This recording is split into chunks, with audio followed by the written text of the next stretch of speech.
Bagi saya kena memanani secara terpaksa. Ini dia Shakira Mashaik from Malaysia. Sampai tak ada aero yang cukup. Bagi saya itu macam one of kesusahan jugalah. Shakira akan melepaskan panahan yang terakhir di Sukan Olimpik ini. Macam ayah saya lah. Sampai tak sangka macam, anak kau pergi Olimpik lah macam tu.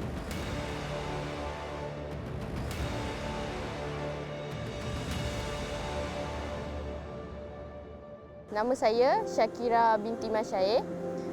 Saya berasal daripada Felda Midoi, Segamat, Johor dan saya berumur 23 tahun dan saya juga seorang mahasiswi di Universiti Pusra Malaysia dalam Bachelor Komunikasi dan sekarang saya tahun yang ketiga. Saya sebenarnya saya seorang yang introvert. So memang saya macam orang akan kenal saya macam suka senyum, macam huha-huha. Tapi sebenarnya saya seorang yang introvert sebab bila saya masuk je bilik, saya akan dengan diri saya sendiri macam tu. Sebab tu saya lebih encourage diri saya untuk motivasi dengan self-talk je macam tu. Saya sekarang adalah pelajar tahun ketiga dan saya buat final year project sambil saya training, sambil saya game juga. Bagi saya memang susah lah untuk saya untuk menghadapi cabaran ni, tapi alhamdulillah lah saya pun dah nak habis belajar, so sebenarnya saya mampulah untuk menghadapi cabaran tu.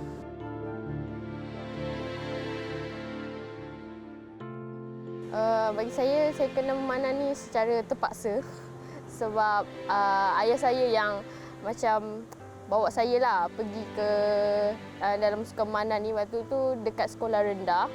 So dari situlah saya start sebab dia bermula daripada abang saya. Dia start memanah di sekolah dan ayah saya mungkin nampaklah di situ masa depan yang cerah dalam sukan memanah tu. Tu yang dia bawa saya untuk berlatih lah dan juga bersama dengan Cikgu Zul time tu. Saya start pergi game lah, pertandingan yang peringkat daerah time tu umur saya 10 tahun. So time tu saya first medal lah, dapat nombor 4. So macam excited jugalah. And then bila umur 11 tahun tu dapat juga pergi daerah dan saya menang pingat emas dekat daerah dan dekat negeri pun saya dapat pingat emas. So kat situ pun dapat pergi ke MSSM macam tu. So dari situ macam sampai saya darjah 6, so macam encourage lah untuk saya terus dalam memanah ni. Saya dapat tawaran pergi ke sekolah sukan Tunku Mahkota Ismail. So kat situ lah time tu dengan coach, saya pun lupa nama coach dia. Lepas tu dia macam dekat TMI ni, SSTMI ni tutupnya memanah. So saya berpindah ke sekolah sukan Malaysia Pahang bersama dengan coach Firdaus. So kat situlah sampai saya sampai saya form 5. Time saya masuk ke pelapis ni dia macam ada pemilihan lah. Waktu saya form 4 dia ada pemilihan, so coach Firdaus ni lah bawa saya untuk pergi ke pemilihan tu. So alhamdulillah lah saya terpilih, ditawarkan untuk pergi ke pelapis kebangsaan waktu tu di MSN Keramat. So form 5 lah saya berpindah ke MSN Keramat. Saya tak terfikir sampai ke sekarang sebab saya banyak kali jugalah waktu saya macam form 5 ke kan, sebab time tu kan detik-detik orang yang macam nak sambung belajar kan, macam nak pilih kehidupan hidup untuk seterusnya. Tapi banyak kali juga saya fikir macam nak berhenti ke tak, tapi saya tak beritahu parents saya. Tapi saya macam betul lama-lama macam time tu performance saya macam naik sikit-sikit kan, so macam mungkin boleh lah saya teruskan dalam mana ni sampailah sekarang. Shakira akan melepaskan panahan yang terakhir di Sukan Olimpik ini. Dia menyadarinya dia tidak boleh melakukan, tidak boleh memenangi lagi perlawanan ini. Itu memang tak sangka lah kan dapat pergi ke Olimpik sebab time tu dah lah tahun tu first time saya pergi ke international punya game lah. Time tu di Paris. Dan lepas dia habis Paris tu, lepas tu aku cakap, awak dapat pergi Olimpik tau. Macam betul ke kan macam tu. So macam tak sangka. Tapi macam ni lah realiti, so saya kena hadap lah benda tu. Dia macam bagi saya kan bila layaknya ke Olimpik ni, dia macam 360 ubahnya kehidupan saya ni. Sebab contoh media nampak saya, so macam orang, macam masyarakat pun pandang saya. So di situ macam saya kena jadikan contoh yang baik lah untuk diorang lah situ. Olimpik Tokyo ni adalah game yang ketiga untuk international. So dia memang barulah pergi World Cup macam dah besar. Tiba-tiba Olimpik lagi besar. So jadi macam terkejut juga, tapi kita pun jadi macam downgrade diri, macam kita ni kecil je kan rasa. Tapi saya pun macam tak apalah, hadap je lah kan. Macam orang pun tak kisah pasal saya, so saya pun buat je lah hal saya sendiri. Tahu je Olimpik, time tu saya baru balik daripada Paris kan. So time tu adanya COVID, so kita orang kena 2 minggu quarantine. So kat situ memang kena training lah. Time tu memang coach banyak push lah sebab awak kena buat ni, buat skill ni. So dia jadi macam pressure. Lepas tu banyak orang interview kan. Sebab kita dulu tak pernah interview ramai-ramai. So macam stres kat situ. Tapi sampai menangis jugalah kan. Tapi bila hari kejadiannya pergi je Sukan Olimpik, saya pun macam berniat macam tak apa, benda ni Allah dah tentukan. So saya let it go je lah.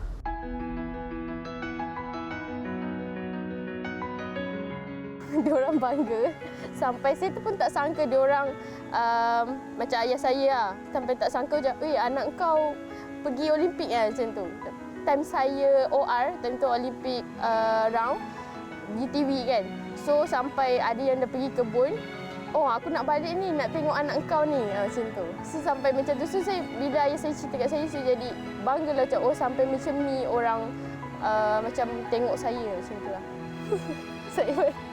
Saya pun tak dapat bayangkan sebab saya start dari memanah ni pun dari kecil memang dah flow memanah je. Tapi mungkin saya buat bisnes kot kan. Saya pun tak tahu, tak pernah bayangkan lah. Mungkin biskut, tak tahu. Sebab saya pun minat bakery kan. Tapi mungkinlah lepas saya bersara ke, mungkin kita sambung hobi tu ke. Family saya lah yang macam membuat macam sebagai satu sumber lah untuk semangat saya. Sebab diorang dah banyak habiskan duit kan. Macam untuk saya sambung belajar ke, untuk pergi ke pelapis kebangsaan pun spend duit untuk pergi ke KL kan. So bagi saya, why not if saya teruskan benda ni, so dari situ saya boleh balas budi diorang lah. Macam coach lah, coach Mabawi. So pun banyak tolerate lah, macam cakap dengan dia macam coach macam ni, macam skill saya ke. Contoh kalau saya macam down ke, macam coach macam mana ni, coach lah. Lepas tu team pun ada jugalah, macam kita bantu each other macam tu. Bagi saya macam inspirasi jugalah untuk saya Khairul Anwar. Sebab dia salah satu macam, kalau orang sebut dia Khairul Anwar, dia macam tahu oh dia pemanah negara. So macam semua orang akan kenal Khairul Anwar ni. So bagi saya macam dia inspirasi saya untuk macam teruskan untuk jadi seperti dia, macam untuk macam mengharumkan nama negara lah.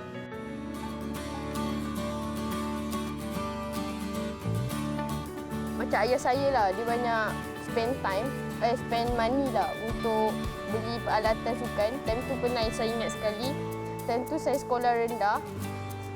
Sampai tak ada arrow yang cukup untuk shoot. Sampai macam contoh ada 3 arrow batang yang panjang, ada 3 arrow batang yang pendek. So kena ubah side macam tu, so susah lah kan. Sebab sekolah pun macam tak mampu untuk tampung peralatan tu kan. So terpaksa lah, bagi saya tu macam one of kesusahan jugalah. Macam biasalah kita dapat allowance ke, kita tolong mak ayah kita kan untuk macam bagi sikit ke.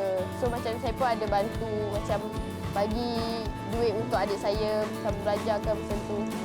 Untuk sekarang lah matlamat saya untuk pergi ke seterusnya Sukan Olimpik, insya-Allah lah. Tapi kita try walaupun dia macam it's quite susah jugalah kan.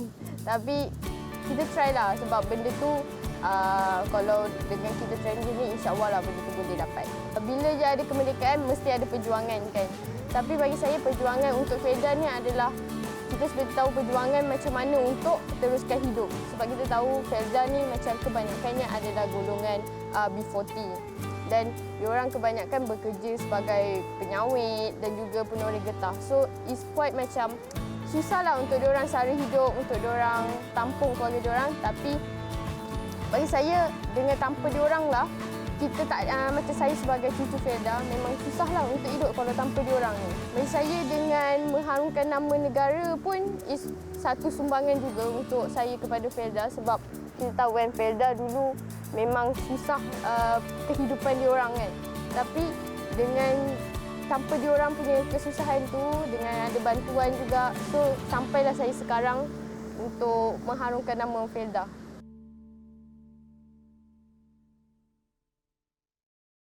Kepada generasi-generasi Felda yang terdahulu, saya dengan ikhlas hatinya mengucapkan terima kasih atas pengorbanan yang anda berikan kepada kami yang generasi terbaru ni. Tanpa anda, tiadalah kami sekarang.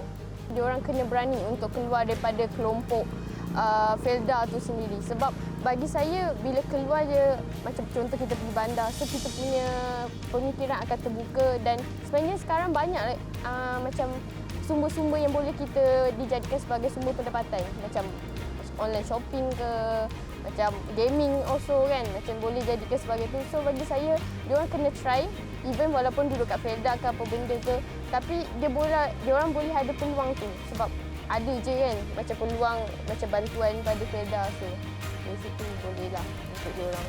Kepada mak saya Badriah Jamal dan ayah saya Mas Syahir Subari saya ingin berterima kasihlah kepada diorang kerana banyak support kepada saya dan encourage saya untuk terus sampai ke tahap ni dan saya mengharapkan saya dapatlah membanggakan diorang dengan mengharumkan nama negara. Selamat Hari Kebangsaan demi negaraku.